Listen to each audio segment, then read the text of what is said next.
तो दोस्तों स्वागत है आप सभी का फिर से एक बार अपना नया स्टडी में। तो दोस्तों देख लीजिए यहाँ पे मैंने आप सभी के लिए बिहार पुलिस फायरमैन के लिए क्वेश्चंस लेकर आ गया जो कि भूगोल का पार्ट नंबर 4 है। ऑलरेडी 3 पार्ट कर चुके हैं जिसका लिंक ऊपर डिस्क्रिप्शन बॉक्स या आई बटन में मिल जाएगा, देख पाइएगा आप साथ में।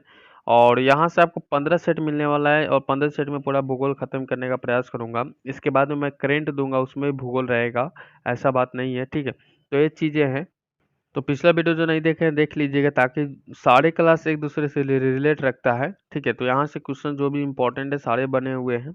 वीडियो को लाइक और शेयर कर दीजिएगा अपने दोस्तों के साथ, ठीक है, ताकि उनके पास भी पहुँच जाए। सीएसबीसी की तरफ से जो चीज़ निकल कर आया है कि इस बार हम क्वेश्चन पूछेंगे तो 10th बेस पे क्वेश्चन पूछेंगे, उसी के रिगार्डिंग हम लोग क्वेश्चंस को भी कवर कर रहे हैं। सबसे बड़ा हिमनद निम्नलिखित में से कौन सा है, ये क्वेश्चन है। तो हमारा पहला प्रश्न है क्या हो जाएगा, रुंडन हो जाएगा। रुंडन हो जाएगा हमारा, बी नंबर ऑप्शन सही हो जाएगा, जो कि सबसे बड़ा हिमनद होता है। मरमगामा मर मरमगाओ पतन स्थित है। मरमगाओ पतन कहाँ पे स्थित है मेरे भाई, तो यहाँ पे 5 नंबर क्वेश्चन का आंसर हो जाता है गोवा में, ठीक है। नेक्स्ट क्वेश्चन इससे रिगार्डिंग पूछेगा कि भारत में सबसे महत्वपूर्ण मत्स्य उद्योग है, तो सबसे महत्वपूर्ण मत्स्य उद्योग कौन सा हो जाता है। 6 नंबर क्वेश्चन का हो जाएगा अपतट। अपतट हो जाएगा, ठीक है, अपतट हो जाएगा। नेक्स्ट क्वेश्चन देख लीजिए, यहाँ पे क्वेश्चन बन रहा है कि छोटा नागपुर पठार स्थित है। तो 7 नंबर क्वेश्चन का आंसर क्या हो जाए, छोटा नागपुर पठार एक समपराय समपराय भूमि है। छोटा नागपुर पठार क्या है भाई, तो एक समपराय भूमि है। और छोटा नागपुर पठार कहाँ पे स्थित है, तो झारखंड में रांची में स्थित है। ये चीज़ें आपसे पहली बार पूछ चुका है। नेक्स्ट क्वेश्चन है कि बिहार में पहली चीनी मिल स्थापित हुई, तो पहली चीनी मिल कहाँ पर स्थापित हुई थी, बिहार में, तो मोतिहारी में चंपारण में स्थित हुआ था। सी नंबर ऑप्शन हमारा बिल्कुल सही हो जाएगा। क्वेश्चन ये भी पूछता है कि प्रथम चंपारण सत्याग्रह आंदोलन कहाँ हुआ था, तो मोतिहारी को चंपारण बोला जाता था। उस समय पूर्वी और पश्चिमी चंपारण दोनों एक साथ रहा करते थे, अभी आपको अलग अलग कर दिए गए हैं। ये चीज़ आपको मेंशन याद रखना है। नेक्स्ट क्वेश्चन है कि कनाडा के मध्य आकांक्षीय घास के मैदान क्या कहलाते हैं, तो 9 नंबर क्वेश्चन का आंसर हो जाता है प्रेयरीज कहलाता है। क्या कहलाता है, प्रेयरीज कहलाता है। अगला पूछेगा बिहार का कुल भौगोलिक क्षेत्र, याद रखिएगा बिहार का कुल भौगोलिक क्षेत्र। 10 नंबर क्वेश्चन का आंसर क्या हो जाता है, तो लगभग 94,163, याद रखिएगा, वर्ग किलोमीटर होता है, ठीक है। सी नंबर ऑप्शन हमारा बिल्कुल सही हो जाएगा। देखिए जनगणना याद रखिएगा, जनगणना बहुत ही इंपॉर्टेंट है। आप सभी से मैं रिक्वेस्ट करता हूँ, जनगणना और आपको योजना दो चीज़ें हैं, दो चीज़ें आपको याद रखना ही रखना है। पिछला बार भी क्वेश्चन पूछा गया था और आगे भी क्वेश्चन पूछेगा। ऐसा नहीं है कि पिछला नहीं पूछा या पूछा और इस बार नहीं पूछेगा, ऐसा चीज़ नहीं है, वो इम्पोर्टेंट है। निम्नलिखित नदियों में से कौन बिहार में गंगा से मिलती है, तो ध्यान रखिएगा बिहार में मैंने आपको ऑलरेडी बता चुका हूँ कि बिहार में या गंगा नदी से संबंधित क्वेश्चन याद रखिए, इनका सहायक नदी बहुत ही ज़्यादा पूछता है। तो हमारा आंसर क्या हो जाता है, तो गंगा नदी का जो सहायक नदी गंडक, सोन, घाघरा, पुंछ सभी के सभी है। ये नंबर ऑप्शन हमारा बिल्कुल सही हो जाता है, जो कि बिहार में ही मिलता है। अगला देख लीजिए, क्वेश्चन जो पूछा गया था कि विश्व का सर्वोत्तम खनिज अभ्रक प्राप्त होता है, तो कहाँ पे, तो विश्व का बात कहा जा रहा है। तो आप इस चीज़ को ध्यान रखिएगा, तो यहाँ पे हजारीबाग याद रखिएगा, बी नंबर ऑप्शन सही हो जाता है। सबसे ज़्यादा हजारीबाग में पाया जाता है, एक ही ना रखिएगा। नेक्स्ट क्वेश्चन देख लीजिए कि वाराणसी और कन्याकुमारी को जोड़ने वाला लंबा राष्ट्रीय राजमार्ग क्या हो जाता है। राष्ट्रीय राजमार्ग भी पूछ सकता है, जल मार्ग भी पूछ सकता है, हवाई मार्ग भी पूछा जा सकता है।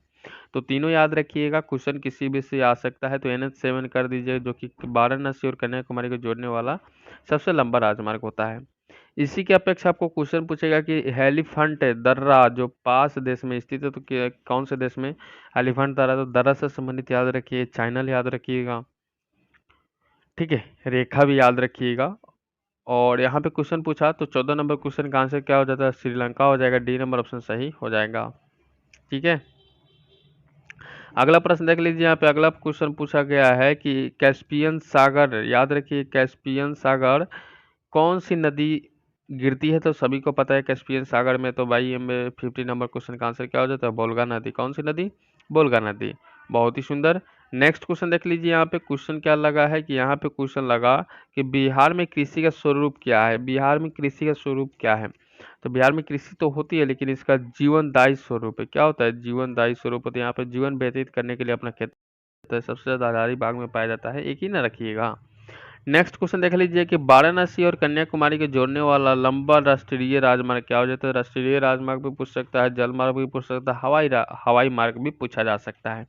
तो तीनों याद रखिएगा। क्वेश्चन किसी भी से आ सकता है, तो NH7 कर दीजिए, जो कि वाराणसी और कन्याकुमारी को जोड़ने वाला सबसे लंबा राजमार्ग होता है। इसी के अपेक्षा आपको क्वेश्चन पूछेगा कि एलिफेंट दर्रा जो पास देश में स्थित है, तो कौन से देश में एलिफेंट दर्रा, तो दर्रा से संबंधित याद रखिए, चाइना याद रखिएगा। ठीक है, रेखा भी याद रखिएगा। और यहाँ पे क्वेश्चन पूछा तो 14 नंबर क्वेश्चन का आंसर क्या हो जाता है, श्रीलंका हो जाएगा। डी नंबर ऑप्शन सही हो जाएगा। ठीक है, अगला प्रश्न देख लीजिए। यहाँ पे अगला क्वेश्चन पूछा गया है कि कैस्पियन सागर, याद रखिए कैस्पियन सागर कौन सी नदी गिरती है, तो सभी को पता है कैस्पियन सागर में, तो भाई हमें 50 नंबर क्वेश्चन का आंसर क्या हो जाता है, बोल्गा नदी। कौन सी नदी, बोल्गा नदी। बहुत ही सुंदर। नेक्स्ट क्वेश्चन देख लीजिए। यहाँ पे क्वेश्चन क्या लगा है कि यहाँ पे क्वेश्चन लगा कि बिहार में कृषि का स्वरूप क्या है। बिहार में कृषि का स्वरूप क्या है, तो बिहार में कृषि तो होती है, लेकिन इसका जीवनदायी स्वरूप है। क्या होता है, जीवनदायी स्वरूप होता है। यहाँ पे जीवन व्यतीत करने के लिए अपना खेती करते हैं, न कि व्यावसायिक या आत्मनिर्भर। अगला क्वेश्चन है, आपसे पूछा है कपास के उत्पादन के लिए निम्न में से कौन सी खेती होती है, और कौन सी खेती होती है, तो कौन सी मुद्रा मृदा यानी कि कौन सी मिट्टी की जो सबसे अधिक मात्रा में जरूरी पड़ता है कपास की खेती के लिए। तो 17 नंबर क्वेश्चन पूछेगा, रेगर मिट्टी कर दीजिएगा। ठीक है, रेगर मिट्टी बहुत ही इंपॉर्टेंट है। नेक्स्ट क्वेश्चन हमारा रहेगा, आप सभी के बोर्ड पर देखिए, सौर मंडल से संबंधित क्वेश्चन इसके पहले नहीं पूछा गया था, देन आपको ध्यान में रखना है। ऐसे सौर मंडल का सबसे बड़ा ग्रह कौन सा होता है, तो ऐसे प्रश्न पूछा जा सकता है, लेकिन पूछा नहीं गया था। देख लीजिए, तो यहाँ पे आपको बृहस्पति हो जाएगा। नॉर्मल क्वेश्चन आपको बेस पे याद रखना है, अगर पूछ देगा तो आपको कर ही देना है, ऐसा नहीं कि नहीं पूछेगा। तो हवा में जिस गैस की मात्रा सबसे अधिक है वो कौन सी गैस है, तो हवा में बात कही जा रही है, तो 19 नंबर क्वेश्चन का आंसर हो जाएगा नाइट्रोजन। हवा में कौन सी गैस है भाई, तो नाइट्रोजन हमारा सही हो जाता है। देखिए, भूप्रपट्टी में पूछा जा सकता है, याद रखिए भूप्रपट्टी में सबसे ज्यादा ऑक्सीजन होता है, तभी तो हम लोग जीवित रहते हैं। ये भी चीजें आपको याद रखना है। तत्व पूछेगा तो वो भी चेंज हो जाएगा, एल्युमिनियम हो जाएगा। नेक्स्ट क्वेश्चन है कि पृथ्वी पर मरुभूमि होने की संभावना अधिक रहती है, तो मरुभूमि होने की संभावना जो अधिक होती है, तो हमारा 23 डिग्री अक्षांश के पास।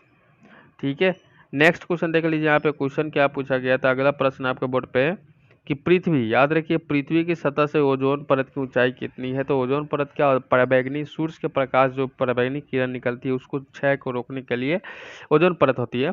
बट यहाँ पे मैं बता दूं 21 नंबर क्वेश्चन का आंसर क्या हो जाता है कि 40 से 50 किलोमीटर पृथ्वी से इनका क्या डिस्टेंस है, दूरी है। क्वेश्चन पूछा जा सकता है कि ठंड के दिनों में लोहे के गुटके को लकड़ी के गुटके के प्रातः काल में छुए तो लोहे का गुटका ठंडा